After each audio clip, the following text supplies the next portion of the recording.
Ouais. Guy Condette, là, nous sommes chez vous ici. Nous sommes au théâtre, oui. Ça fait combien de temps que vous en êtes le directeur? Ah, je suis là, ça fera bientôt 25 ans. Oui, donc ça fait quelques années, disons bon, des choses intéressantes, des choses un petit peu moins intéressantes, mais on conserve que les choses intéressantes. Ouais. Comment ça s'est fait, en fait, votre venue, votre arrivée? Oh, on n'est plus du tout dans le même contexte que maintenant. Disons que moi je venais diriger ici en tant que chef d'orchestre invité depuis 1975. Voilà, donc j'étais pas directeur, donc j'étais chef invité. Voilà, donc après le travail que j'ai effectué avec les musiciens, avec l'orchestre, avec les différents personnels de la maison, hein. Ça avait été apprécié, voilà. Et puis une fois comme ça dans la conversation, je parlais avec Alain Roté qui était à cette époque-là adjoint au théâtre, et parce qu'il y avait un adjoint spécifique au théâtre, et je disais c'est une maison qui m'intéresse parce que je trouve qu'il y a une bonne dynamique, il y a une volonté d'avancer, il y a une volonté de faire du bon boulot, et puis je dis un jour, si l'opportunité se présente, moi ça m'intéresserait d'être directeur de cette maison, voilà. Et puis les années ont passé, on en a pu parler, et un jour comme ça, c'était Monsieur Longequeux qui était maire de Limoges. Il en avait parlé bien sûr avec Alain Roté, et puis j'ai reçu un coup de fil, je dirigeais à Saint-Étienne, je crois, un opéra, je ne sais plus lequel, et puis voilà, demandant est-ce que le poste vous intéresse toujours. C'est un peu surprenant, mais je dis oui, comme ça a priori oui, si vous pouvez venir me voir ces jours-ci, voilà, et puis ça s'est fait comme ça. C'est fait comme ça parce que il y avait eu toute une approche en amont, et puis ça s'est fait comme ça. À cette époque, qui était le directeur? C'était Gabriel Couret qui était là, qui avait été directeur avant du Capitole de Toulouse, qui avait été à l'Opéra de Paris, etc. Qui avait une carrière intéressante au niveau artistique, et voilà, mais qui était très âgé, puisque il a été nommé ici au théâtre de Limoges à l'âge de la retraite, en fait. Parce qu'il a été nommé, il avait 65 ans, et voilà, on n'était pas dans les mêmes créneaux qu'actuellement, donc il est déjà assez âgé, quoi, donc il est resté ici une dizaine d'années, je crois, hein, donc voilà. Et puis c'est vrai que le théâtre manquait un petit peu de dynamisme, c'est vrai que les saisons étaient difficiles, parce que on était déjà un petit peu à une croisée de chemin entre un différents publics, avec un répertoire à faire évoluer, avec une façon de travailler aussi qui était plus tout à fait dans les normes de ce que demandait le public, dans les normes qualitatives. Puisqu'à cette époque-là, on répétait très peu, on répétait une semaine pour faire des ouvrages très lourds, et on n'était plus au point techniquement et artistiquement. Donc il fallait faire évoluer tout ça, et puis donc on est parti sur des bases difficiles, puisque quand moi je suis arrivé ici, le théâtre était sur le point de fermer en quelque sorte, hein, donc c'était très difficile. On a eu des années très difficiles au départ. C'était pas non plus très très très facile avec Monsieur Longequeux, hein. C'était à une époque aussi disons qu'on n'avait pas le même regard sur l'artistique qu'on a maintenant. Et la ville de Limoges, d'ailleurs, n'avait pas du tout cette aura culturelle qu'elle a maintenant. Parce que maintenant, il faut dire qu'on est dans une ville avec un budget culturel global, hein, sur la ville très important, beaucoup de spectacles. On arrive à Limoges le soir, on a le choix, quoi, hein. Il y a vraiment une offre culturelle très importante. Et donc à cette époque-là, on n'était pas du tout dans les mêmes données, hein. Donc on a eu vraiment des moments difficiles. Et moi, je ne vous cache pas que j'ai longtemps, je me suis posé la question, enfin les premières années que j'étais là, les réflexions très fortes, j'en avais parlé d'ailleurs à Alain Roté, j'avais dit que on fallait un minimum de liberté pour travailler, quoi, et qu'on n'avait pas à cette époque-là. Donc j'étais sur le point de partir plusieurs fois, hein, donc voilà. Là aujourd'hui, vous trouvez que ce sont des bonnes conditions? Oui, bien sûr. Pas forcément dans d'autres... Voilà, c'est-à-dire que bon, les conditions de travail sont d'abord ce qu'on en fait, hein, aussi par l'équipe qui m'entoure, etc. Hein, on a bien fait évoluer la maison, et dans un budget qui est intéressant pour une ville de moyenne de 150 000 habitants, et on a quand même un budget qui nous permet de travailler, mais on a surtout une liberté artistique. C'est ça qui est important. C'est important. Moi, j'ai jamais eu de la part du maire, si vous voulez, un veto artistique en disant ah non, on fait pas ça, on fait ça.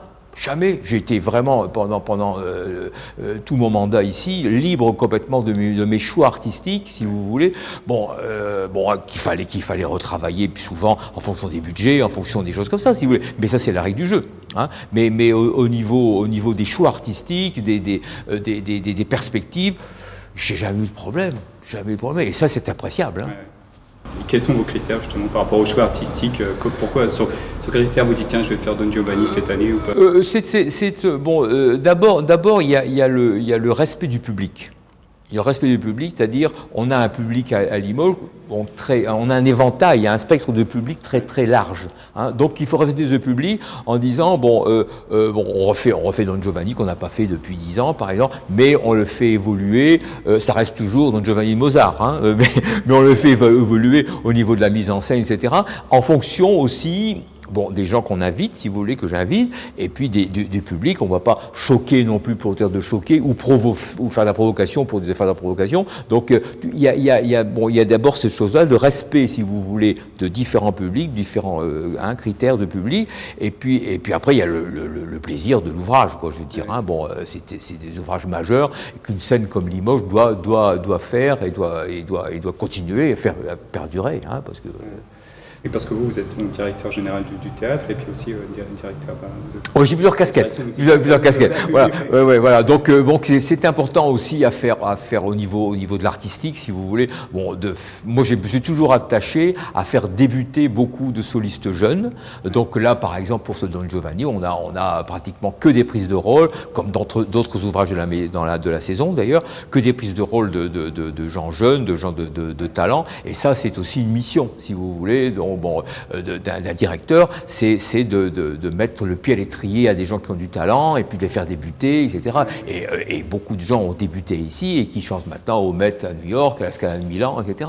Et qui en sont reconnaissants parce que ce qui permet de se retrouver au niveau artistique, d'avoir des atomes crochus, je dirais. Et puis on fait bénéficier d'autre part le public de distribution internationale et sur le plan financier, on s'y retrouve parce que ces gens-là ayant débuté ici, nous font souvent des conditions un petit peu privilégiées, si vous voulez, et donc tout le monde y trouve. Hein, et puis, mais moi, j'attache beaucoup d'importance à ce côté-là, ce côté promotionnel, ce côté mettre le pied à l'étrier, si vous voulez. Et puis aussi, étant donné que je dirige en plus en tant que chef d'orchestre, j'ai un rapport particulier avec les gens parce que je trouve que quand on met en place un ouvrage, que ce soit Don Giovanni ou quelque chose d'autre, si vous voulez, on travaille pendant un mois ensemble, on vit une histoire d'amour ensemble. Donc moi j'ai un rapport très fort avec tous ces gens-là parce que c'est ce qui donne corps et c'est ce qui donne la dimension d'un ouvrage. On peut pas mettre en place quelque chose, si vous voulez. On partage une aventure pendant un mois. Après on passe pas les vacances ensemble ni le réveillon ensemble, mais on partage une aventure pendant un mois. Et là il faut que ce soit l'osmose totale, quoi, parce que l'ouvrage s'en ressent parce qu'il y a une participation, parce que il y a une vie à travers tout ça, et on fait vivre aussi un plateau avec des gens qui souvent ne se connaissent pas. Ils arrivent à la première répétition, car certains se connaissent bien sûr, certains se croisent dans d'autres productions, mais la plupart se connaissent pas. Et l'important c'est de mettre tous ces petits bouts ensemble, si vous voulez, et puis que ça soit une chose de soudé au moment du spectacle. Et le public ressent ça. Le public est sensible à cette chose-là.